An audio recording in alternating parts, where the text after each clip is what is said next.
Саламатсыздар ма, құрметті оқушылар? Бүгінгі сабағымыздың тақырыбы квадраттық функция және оның графигі. Квадраттық үш мүшелермен танысқан болатынбыз, дискриминант, вет деген бәрін меңгердік. Енді солардың функция түрінде жазып, графигін салып үйренуіміз керек. Яғни y тең ax квадрат плюс bx плюс с түрінде берілген осындай квадраттық функцияның координаттық жазықтықта немесе декарттық координатада графигі қандай болады, соны меңгеруіміз керек. Бұл тағы мына жерде бір кішкентай ереже айтып кетейік. Мысалы ax квадрат деп тұр ғой, содан мына a деген коэффициент бар емес па? Сол туралы айтайықшы. Ол біріншіден нөлге тең болмау керек. a-мыз нөлге тең болмау керек. Яғни a нөлге тең болса түсініп тұрған шығарсыз, квадрат теңдеу болмай, квадраттық функция болмай қалады, x квадрат кетіп қалады ғой. Сосын бұның графигі парабола болады. Мысалы осыған дейін 6-шы класста түрлі графиктермен таныстық қой. 6-шы класс, 7-шы класс осыған дейін. Мысалы bx плюс с түрінде берілсе, тек қана мына x квадрат болмай bx плюс с түрінде берілсе, оның графигі түзу болатын еді. Координат жазықта мысалы x пен y-ге мән беріп сыздық қой 6-шы класста, оның графигі түзу сызық шығатын еді. Мысалы координат жазықта сызып жүрдік қой, x-ке y-ге мән беріп. Сол сияқты түрлі графиктермен таныстық, түзу сызық болады, гипербола дедік деген сияқты. Енді мына ax квадрат плюс bx плюс с түріндегі берілген функцияның графигі, бұның графигін парабола деп айтады. Парабола деп айтады. Яғни ол қандай түрде орналасады? Параболаның түрі мынандай болады міне. Ол қатып қалған мына жерде емес. Ол бүйтіп ашылуы да мүмкін бұлай, немесе бүйтіп сығылуы да мүмкін. Сосын мына жерден бүйтіп басталуы мүмкін, әр жерден басталуы мүмкін, бұлай тұруы мүмкін, әр жерден. Жалпы параболаның түрі міне осындай міне. Түсінікті ғой? Енді ол параболаның тармағы әр уақытта бүйтіп жоғары қарап тұрмайды, кейде төмен қарап тұратын кездерде болады. Бұлай төмен қарап тұратын кездерде болады. Ол жоғары төмен қарау неге байланысты? Дәл осы a-ға байланысты.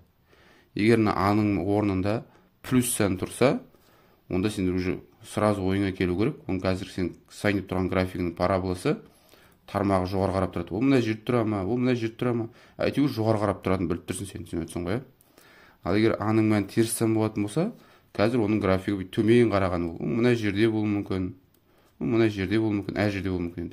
Жалпы төмен қарап тұрады, егер теріс сан болса. Жақсы, ол түсіндікті. Енді ары қарай бізге бұл жерде ең маңыздысы параболаның төбесін табу маңызды. Параболаның төбесін қалай табады? Сол туралы айтамыз. Параболаның төбесі деп тұрған бірінші қай жер, соны айтып алайық. Параболаның төбесі міне мына жер, мынандай жерді айтамыз міне. И деген жер бар ғой міне. Бүйтіп и деген жерлері міне. Осындай жерлер айтамыз міне бүйтіп. Немесе былай келген міне. Параболаның төбелері мынау міне. Міне осы жердегі точканы табу керек қой. Осы точканың координатасын айтып алуымыз керек бірінші. Сонымен айналысайық қал. Параболаның төбесін табатын формуладан бастайық. X тең минус v бөлінген 2a. v бөлінген 2a. va дегендер түсінікті шығар. Дискриминант есептерін шығарған кезде va мен таныстық қой. a деген x квадраттың алдында тұрған сан, x-тің алдында тұрған санды v деп айтамыз. Ең соңғы тұрақты мүшені, санды, бос мүшені s деп айтамыз. Бізге параболаның төбесін табу үшін с керек жоқ, v мен a керек. X-тің алдында тұрған сан мен x квадраттың алдында тұрған сан керек. Мына x деген не? Мысалы, мына параболаның төбесі деп тұрмын ғой. Мына кез келген координатын айту үшін, нүктені айту үшін, оны x, y арқылы жазбаймыз.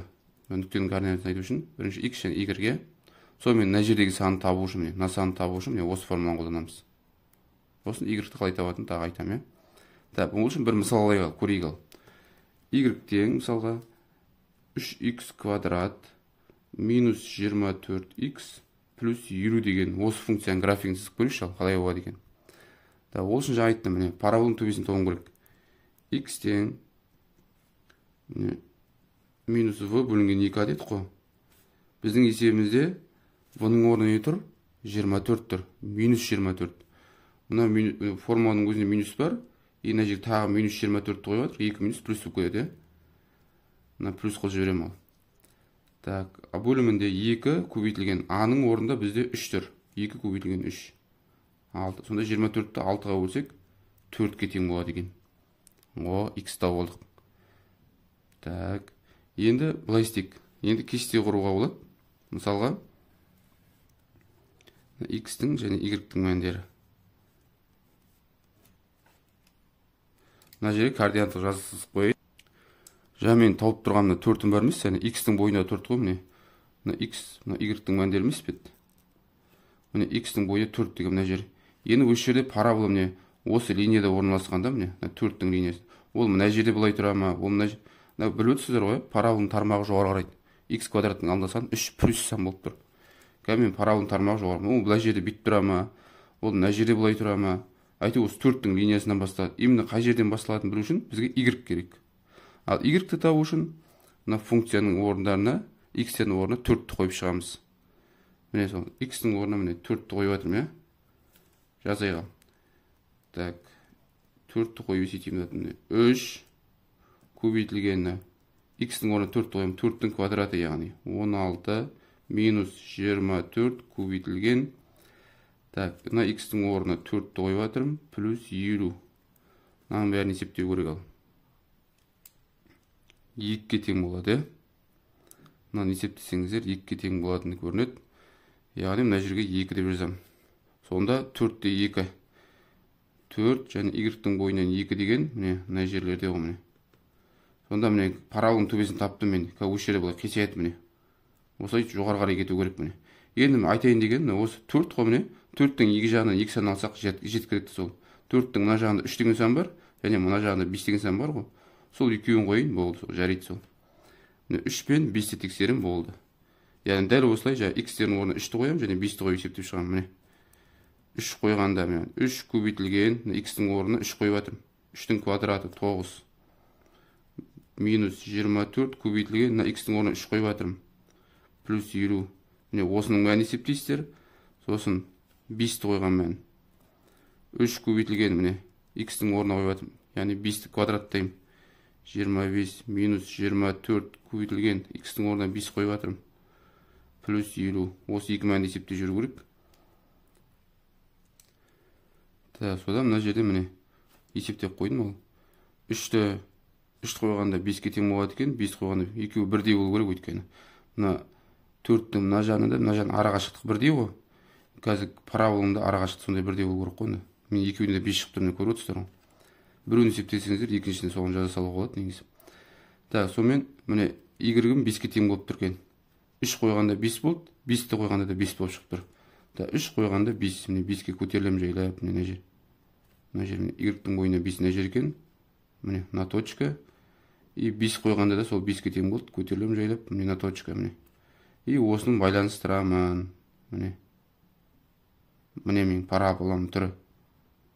Яғни қандай функцияның параболасы деген кезде жиегіне жазып қоюға болады. Y-тен 3x квадрат минус 24x плюс 50 деген функцияның графигі деп ше. Яғни соның параболасы деп. Сонымен алгоритм қандай болды шығарған есепте? Міне сізге квадрат функция беріледі. Сіз не істейсіз?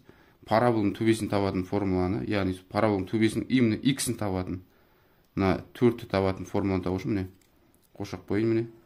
X деген минус v бөлінген 2a деген формуланы қолдасаңыздар, v-ны білеміз қай жерден алатын мына жерден, a-ны да білеміз мына жерден алатын екен.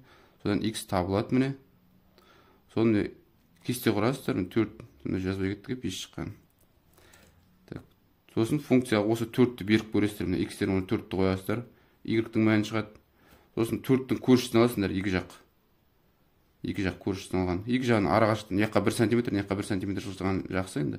2 см жылжысаңыз да болады, бірдей арақашықтықта жылжыса болды ғой. Сонда екеуі де бірдей мән шығатынын байқайсыңдар. Соны графигін түсіре қоясыздар.